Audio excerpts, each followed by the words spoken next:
दोस्तों, आज की कहानी है मम्मी जी जिंदगी मस्त होकर जीने के लिए हैं, ना कि घूट घूट कर जीने के लिए। दोस्तों, कहानी शुरू करने से पहले अगर हमारे चैनल को सब्सक्राइब नहीं किया हो तो कर लीजिए, ताकि आपके पास पहुंचे हर नया वीडियो। ट्रेन अपनी गति से दौड़ी जा रही थी। कर्सा दरवाजे पर खड़ी थी, दोनों हाथों से ट्रेन के हैंडल थाम रखे थे। जैसी प्रकृति की स्वानी गोद का रास्ता शुरू हुआ, कर्सा ने अपने शरीर को हवा में लहरा दिया। उस खुली हवा में सांस लेते हुए उसे ऐसा महसूस हो रहा था जैसे वह प्रकृति की गोद में बैठी हैं। समर, मैं खुद को संभाल लूंगी, तुम चिंता मेरी मत करो। मुझे सुहाने मौसम और प्रकृति की गोद का आनंद लेने दो। यही देखने के लिए तो मैंने ट्रेन से सफर करना तय किया था। आप में बड़बड़ा रही थी, क्या हुआ कर्सा, तुम ठीक तो हो ना? क्या बड़बड़ा रही हो तुम? समर की आवाज पर कर्सा की तंद्रा भंग हुई। कर्सा ने अपने आसपास देखा तो सब उसी देख रहे थे। सासू माँ ने तो जैसे मुंह में रसगुल्ला रखा हो ऐसा मुंह फुला कर रखा था। कर्सा झेप गई, लेकिन समर समझ रहा था कि आखिर कर्सा के मन में क्या चल रहा है। जून का महीना शुरू हो गया था। कर्सा और समर, जिनकी शादी 4 महीने पहले ही हुई थी, कर्सा के मायके शिमला जा रहे थे। समर कर्सा को छोड़ने जा रहा था। बहू की मायका पहाड़ों पर हो तो सासू माँ का भी मन डोल रहा था कि वो भी जून महीने की गर्मी से कुछ दिन निजात पा ले। उनके मन की बात समझकर कर्सा ने अपनी मम्मी से उन्हें आने के लिए फोन करवा दिया था। प्रोग्राम था, समर और उसकी मम्मी 4 दिन रहकर वापस आ जाएंगे और कर्सा कुछ दिन मायके में रह लेगी। शादी से पहले खूब मस्ती करने वाली कर्सा के साथ ससुराल में उतनी बंदिशें थी। ऐसे मत उठो, वैसे मत बैठो, ये मत पहनो, वो मत पहनो। संसल हिरनी सी कर्सा शादी से पहले बहुत ही मस्त लड़की थी। समर ने भी तो उसे ऐसी मस्ती करते हुए पसंद किया था। समर दोस्तों के साथ शिमला घूमने जा रहा था और कर्सा दिल्ली से अपनी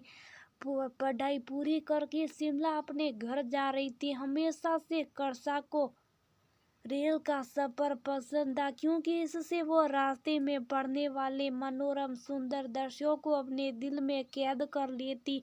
उस दिन कर्सा रेल के दरवाजे को पकड़कर हवा में झूलते हुए प्रकृति के सौंदर्य का आनंद ले रही थी। तभी पीछे से समर ने उसे पकड़ लिया था। मरना है क्या? अगर आप गिर जाती तो तुम्हें क्या? इन वादियों में ही तो खेल कूद कर बड़ी हुई हूँ, मुझे डर नहीं लगता इनसे। तुम अपने काम से काम रखो। उसी दिन से समर के दिल में बस गई थी वह। समर ने उसकी फोटो भी खींच ली थी। बाद में समर ने वही फोटो घर में सबको दिखाकर उसके घर रिश्ता भिजवाया था। शादी के बाद एक दिन सासू माँ ने कह दिया था, वो फोटो तुम्हारी शादी से पहले की थी, इसलिए हमने कुछ नहीं कहा, लेकिन अब तुम इस घर की बहू हो, तुम्हें इस घर की इज्जत का ख्याल रखना। ये शॉर्ट वगैरह अब नहीं चलेंगे, अभी नई नई शादी है तो केवल साड़ी पहननी होगी, बाद में सूट पहन सकती हो। आज जब शिमला जाने का प्रोग्राम बना तो सासू माँ बस से जाने के लिए कह रही थी, लेकिन कर्सा को पता था कालका से शिमला का रेल सफर बहुत सुहाना प्रकृति की गोद में होकर पूरा रास्ता है। तो उसने समर से कहकर ट्रेन की टिकट करवाई। समर ने मम्मी को मना लिया था कि कर्सा सफर में सूट पहन। सासू माँ तो पहले ही गुस्सा थी। अब कर्सा को अपने में खोए देखकर उनका मुंह फूल रहा था। समर कर्सा को फ्रेश होने का बहाना कर दरवाजे के पास लाया। देखा उसकी आंखों में नमी है। जिसे प्रकृति से प्यार होता वो उससे दूर नहीं रह सकता। समर कर्सा का हाथ पकड़कर दरवाजे पर आया तो कर्सा ने उसकी आंखों में देखा, आंखों ही आंखों में इशारा किया और दोनों दरवाजे से बाहर झांककर प्रकृति का आनंद लेने लगे।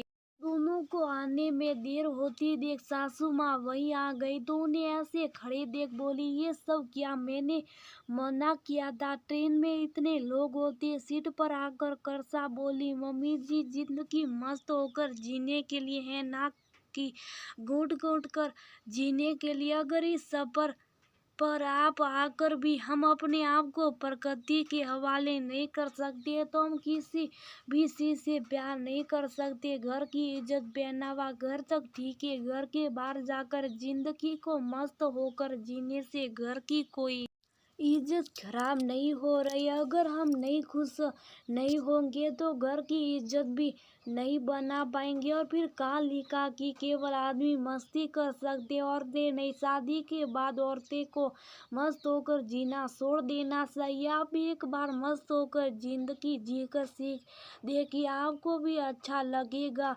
घूमने निकली हैं तो घर की बातें घर पर ही छोड़ दीजिए। फिर करसा जबरदस्ती उन्हें भी दरवाजे के पास लेकर गई।